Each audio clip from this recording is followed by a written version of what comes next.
Selamat datang di channel Butiran Mutiara Orang Kudus sepanjang tahun bersama Rinong Duk in Alto. Para sahabat sekalian, sebelum kita mendengarkan dan membaca kata-kata mutiara dari orang-orang kudus sepanjang tahun, perkenankanlah saya menjelaskan beberapa hal sebagai berikut. 1. Ulasan di channel ini akan hadir setiap awal bulan. 2. Santo-santa yang akan ditampilkan dalam setiap bulan adalah mereka yang kata-katanya memberikan inspirasi kepada kita.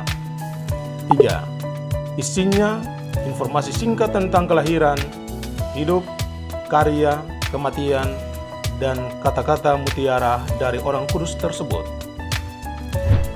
Adapun beberapa istilah yang perlu Anda ketahui. 1. Orang kudus. Siapa mereka dan bagaimana sampai disebut orang kudus?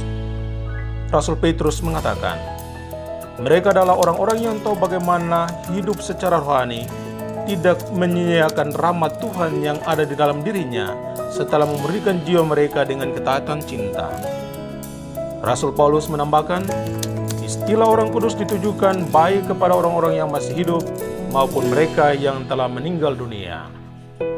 2. Persekutuan orang kudus terdiri dari gereja yang masih berziarah, yakni mereka yang masih hidup seperti kita sekarang ini. Gereja yang sedang dimurnikan, yakni mereka yang menjalani pemurnian dalam api penyucian dalam persiapan untuk masuk surga.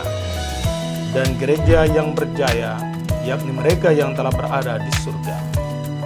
3. Mengapa menghormati orang kudus? Karena mereka adalah saksi iman. Mereka memiliki kudusan yang mulia sehingga pantas dihormati. Dengan menghormati mereka, maka kita diajak untuk meniru atau mengikuti teladan kekudusan mereka. 4. Apakah kita menyembah mereka ketika kita memiliki patung orang kudus? Tidak, karena patung adalah benda yang bisa ditangkap oleh indera penglihatan kita. Sesaat ketika kita melihat patungnya, maka indera kita cepat menangkap bahwa ada orang kudus di surga yang pernah hidup di dunia. Maka yang kita lakukan adalah menghormati karena kekudusan mereka. Bagaimana tahapan kanonisasi atau pegelaran orang kudus dalam gereja Katolik? Mengikuti beberapa tahap sebagai berikut. Pelayan Tuhan disebut juga hamba Tuhan atau hamba Allah. Gelar ini diberikan kepada seorang yang karena kesucian dan kesalehan hidupnya maka sedang diproses awal untuk menjadi orang kudus. Venerabilis diambil dari kata venerable yang artinya pantas dihormati.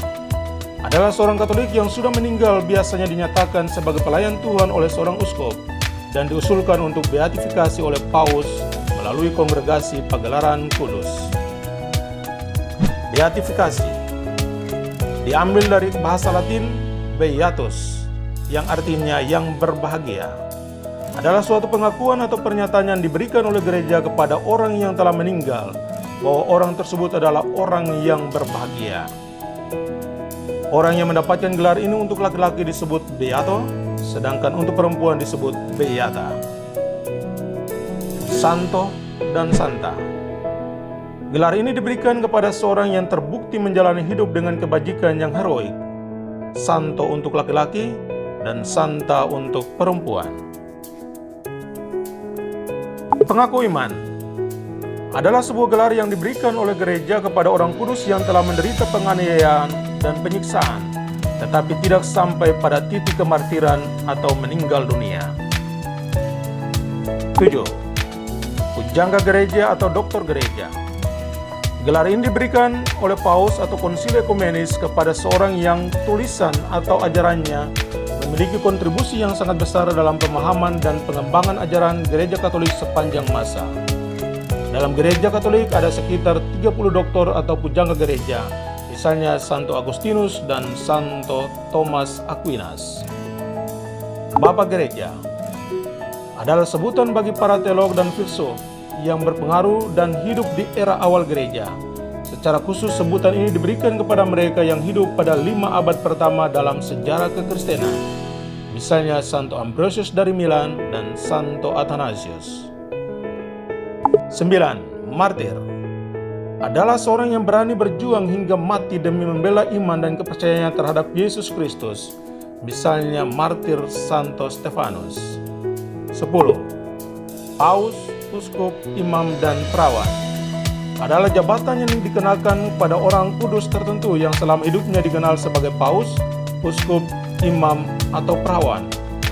Perawan bisa terdiri dari biarawati atau wanita awam yang membaktikan seluruh hidupnya demi Yesus dalam tarekat tertentu. Akhirnya, pesta orang kudus dalam Gereja Katolik dirayakan setiap tanggal 1 November setiap tahun. Demikianlah beberapa informasi awal tentang orang kudus dalam Gereja Katolik. Nantikanlah kisah-kisah mereka di setiap awal bulan. Sekian dan terima kasih.